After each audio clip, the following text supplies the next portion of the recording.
ஒரு வாரம் ஒரு கெட்டப்ல வரீங்கண்ணே, என்ன பண்றது? But you looking smart in திஸ்னே. அதான் நீ சொல்ல வந்த. இப்போ என்ன பேசுறதுன்னு உனக்கு தெரியல அதானே? இல்ல நான் கேக்குறேன். நீங்க நார்மலா நிஷாக்கா கூட சேர்ந்து பெர்ஃபார்ம் பண்ணும்போது உங்களுக்கு சந்தோஷமா இருக்கா, கம்ஃபர்ட்டபிளா, பயம் இல்லாம இருக்கா, இல்ல தனியா நான் பண்ணாலே ஜாலியா அப்படியே சிங்க மாதிரி பண்ணிட்டு போயிடுவேன் அப்படின்னு நினைக்கிறீங்களா? இல்ல நிஷாக்கா கூட பண்ணும்போது எனக்கு ஒன்றும் அது ஒன்றும் ரொம்ப கம்ஃபர்டபுள் சோல் தான். கம்ஃபர்டபிள் சோல் தான். அதனால தனியாக பண்ணாலும் ஒன்றும் பிரச்சனை இல்லை. ரொம்ப சந்தோஷம். கிளம்புங்க. இடம் பார்த்து சிரிப்பவன் எத்தன், இடமறியாமல் சிரிப்பவன் கோமாளி, கோபத்தில் சிரிப்பவன் சிந்தனையாளன், அருளுக்கு சிரிப்பவன் ஆண்டி, பொருளுக்கு சிரிப்பவன் பச்சோந்தி, தன்னை மறைந்து சிரிப்பவன் காதலன், வாழ்க்கையில் துன்பத்தில் சிரிக்கிற ஒருவன் தான் மனிதன் என்று சொன்னார் வாரியார். நான் வாழ்க்கையில் நகைச்சுவை இல்லைன்னா வாழ்க்கை இல்லைண்ணே. இல்லைண்ணே, இந்த இளைஞர்கள்லாம் இவ்வளோ பேர் இருக்காங்க, சாதாரணமான இளைஞர்கள் இல்லை இவங்க. பெண்கள் பின்னால் சுற்றுகிற இளைஞர்களே இங்கே இல்லை. ஏன் தெரியுமா? இல்ல சொன்னோன்னா அவங்களுக்கே டவுட்டா இருக்கு. நாமளா கொஞ்சம் டவுட் இருக்கதானே செய்யும். ஆனா அறிவாலும் திறமையாலும் பெண்களை தங்கள் பின்னால் சுத்த வைக்கிற நல்ல இளைஞர்கள். சாதாரண விஷயம் இல்லை. உண்மையாவே பாருங்க, உண்மையாவே இளைஞன்கிறவன் யார் தெரியுமா?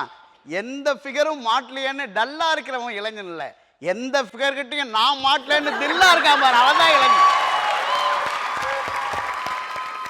வந்து விட்டார் பழனி ஃபார்முக்கு.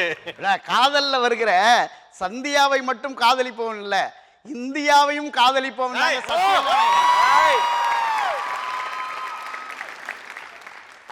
பிரியங்காவுக்கு பாவம் கொஞ்சம் கஷ்டமா தான் இருக்கு. இப்பதான் ஒரு நல்லா இருக்குமா? நல்லா இருக்கு. என்ன பண்றது?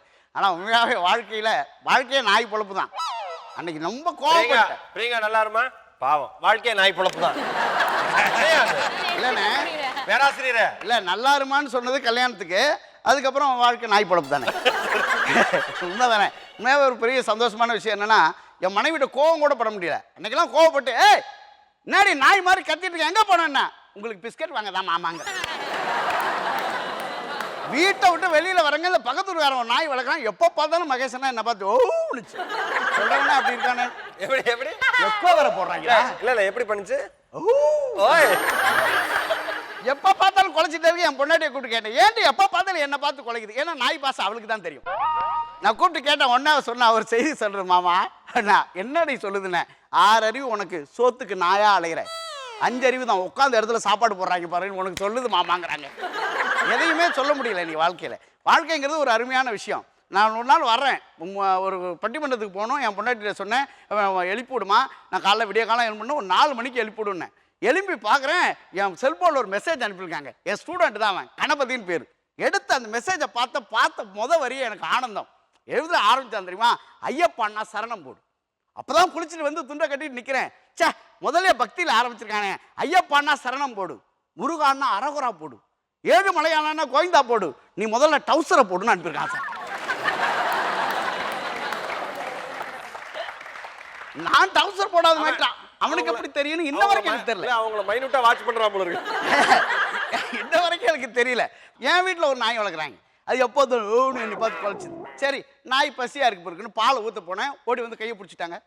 நாய் பசியா இருக்குடி, பால் ஊற்ற போறேன், நீங்க பாலை சாப்பிட்டு கிளம்புங்கண்ணா. மறுபடியும் என்னால் தாங்க முடியல, இது ஊரு போலாம் பார்க்குறேன், மறுபடியும் வந்து கையை பிடிச்சிக்கிட்டா. ஏன்டி இப்படி பண்ற? 5 அறிவு சீவண்டி அப்படிங்கிறேன். நாய்க்கு பழைய பால் ஆகாது, அப்போ எனக்கு ஆகுமா? சரி, அதையும் குடிச்சிட்டு போய் பட்டிமன்றம் நடத்தினா அங்கே ஊருப்பட்ட நாய் குலைக்குதுங்க. சரி, ஒருத்தர் என்பி அதெல்லாம் விரட்டி விடுப்பான்னா ஒரு பையன் போய் விரட்டி விட்டு வந்து சொன்னால் அதுக்கெல்லாம் போயிட்டு நீங்கள் ஆரம்பிக்க சாருங்க. சரி, அங்கேருந்து இறந்து வந்து பார்த்தா ஒரு நண்பர் கதிரேசன் இருக்கார், எனக்கு கையை பிடிச்சிட்டு வாங்க நம்ம வீட்டில் வந்து சாப்பிட்டு போகலான்னார். நான் இன்னொரு நாள் வந்து சாப்பிட்றேங்க. நம்ம வீட்டில் வாங்க சாப்பிட்டு போகலான்னார். நான் இன்னொரு நாள் வந்து சாப்பிட்றேங்கண்ணே. அவர் சொன்னார், என் வீட்டில் கண்ட நாயெல்லாம் சாப்பிடுது, நீ சாப்பிட்டா என்னையாண்ணா?